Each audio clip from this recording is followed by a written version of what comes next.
tayo po ngayon ay dito ay nagpatawag ng inyong press briefing dahil po sa nakakalungkot na balita ukol sa isang kasamahan natin sa PNP, sa Punter Level Officer. And member of the PNP Press Corps, if you will allow me to read the PNP statement on the passing of Colonel Pergentino and Malabed. The Philippine National Police mourns the tragic loss of Police Colonel Pergentino and Malabed. He is the chief of the Supply Management Division who was among those on board the American Airlines flight that collided mid-air with the U.S. Army Black Hawk helicopter near Reagan National Airport in Washington, D.C. and crashed in the Potomac River on Wednesday night. Police Colonel Malabed was on official travel at the time of the incident, fulfilling his duty as a dedicated police officer committed to the service of protecting and securing both the PNP and the nation. His untimely passing is a profound loss to the PNP, where he served with honor, integrity, and dedication throughout his career. We extend our deepest condolences to his bereaved family, loved ones, and colleagues.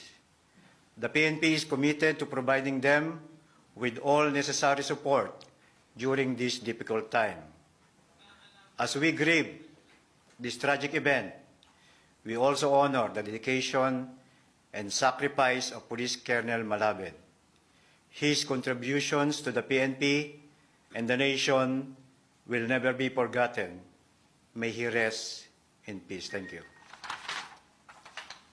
We are now ready for the questions, if you have any. Sir, Yes, Ma'am Leia. pwede po malaman namin kung ano po yung official duty ni Colonel Malabed po, sir? Apo, si Colonel Malabit po at may kasama siya isang PNCO at isa pong NUP.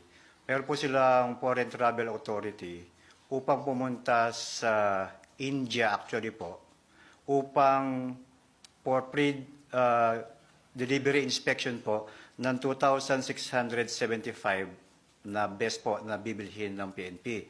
Siya po ay nakarating sa India noong January 22 from Manila to India at dumating din po siya noong same day.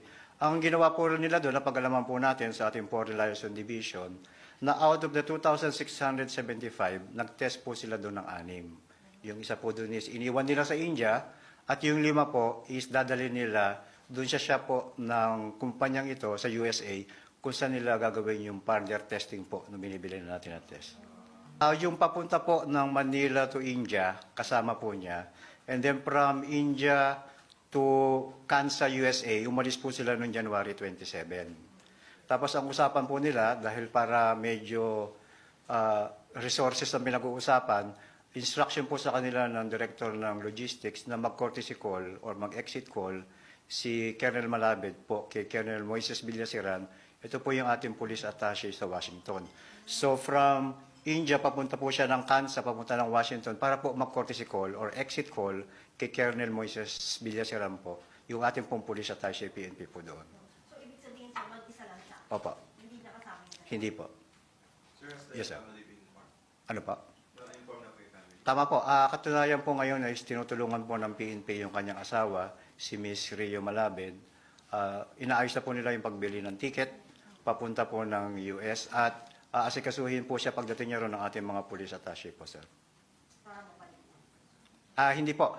Ang initial po kasi doon ay in-identify ng Washington Police po based on documents lang po. Meaning po, yung pagkakakilanlan nila is unofficial.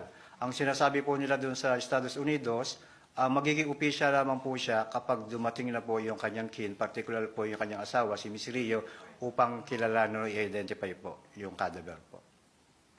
May mga na-recover po na body na 30, initial report po sa atin doon ni Mr. Jaime Ramon Ascalon. Ito po yung Deputy Chief of Mission natin yung sa Philippine Embassy. Pero dahil nga po SOP ng Estados Unidos na yung kin lang po o yung asawa ang makikilala. Kasi po ang pagkakakilala nila sa ngayon ay yung lamang pong pasaporte na nakuha po sa katawan. Pero Although unconfirmed, sabi po nila, based doon sa passport, possibly nakasama po siya roon po. Report na coordination po ni FLD, ni Colonel Art Brual, doon po sa atin sa attaché tsaka sa embassy po natin sa Estados Unidos. So, sir, clear lang na yung passport niya nakuha sa body niya. Yun po ang initial report. Nililinaw po ngayon, kausap ko lang po si Colonel Art Brual, na siguraduhin doon sa report po ng ating attaché na kung sa talagang katawan niya po nakita. Pero initially po, yung e-ticket din po kasi yung pinagbasihan na kasama po siya doon sa flight manifest at yung passport po na nakuha doon sa 30 po. Dahil yung additional 30, hindi pa po siya nakikilala yung Philippine National Police mourns the tragic loss of Police Colonel Argentino N. Malabed. He is the chief of the Supply Management Division who was among those on board the American Airlines flight that collided mid-air with the U.S. Army Black Hawk helicopter near Reagan National Airport in Washington, D.C. and crashed in the Potomac River on Wednesday night. Police Colonel Malabed was on official travel at the time of the incident, fulfilling his duty as a dedicated police officer committed to the service of protecting and securing both the PNP and the nation. His untimely passing is a profound loss to the PNP, where he served with honor, integrity, and dedication throughout his career. We extend our deepest condolences to his bereaved family, loved ones, and colleagues. The PNP is committed to providing them with all necessary support during this difficult time. As we grieve this tragic event, we also honor the dedication and sacrifice of Police Colonel Malabed. His contributions to the PNP and the nation will never be forgotten. May he rest in peace. Thank you.